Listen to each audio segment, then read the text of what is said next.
what we were trying to create here was something which was evocative of the past, but also hopeful of the future. And so we've taken a part of the last remaining piece of this boatyard, the boat shed here, and we've stripped then part of it back, and then you arrive at what is this presentation center or experience center, which is essentially a recreation of an old building in a new guise.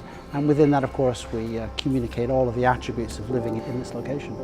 I think we were very lucky in terms of this area was having the backstory of an existing place.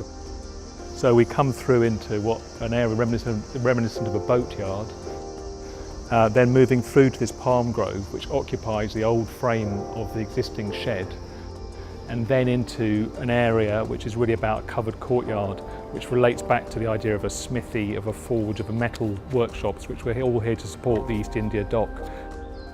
We then move into the marketing suite itself, which is really an exhibition space, before moving on to the boardwalk adjacent to the River Thames.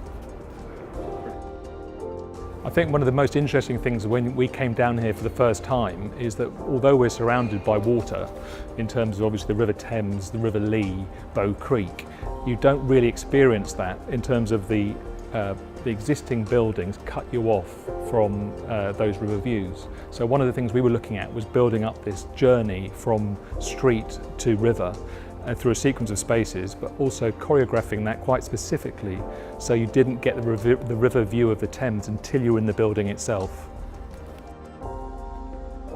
So for us, we went back to basics and we're thinking about, well, what makes this place very special? Why would actually people want to engage with this place, both in a social, commercial, and ultimately in a residential way? And that's how we've reshaped the entirety of the scheme, thinking about the totality of the experience, not just the homes themselves. And that's what's so special about living on this new romantic part of London, an island, a place which is kind of in London, but also at the same time apart from London.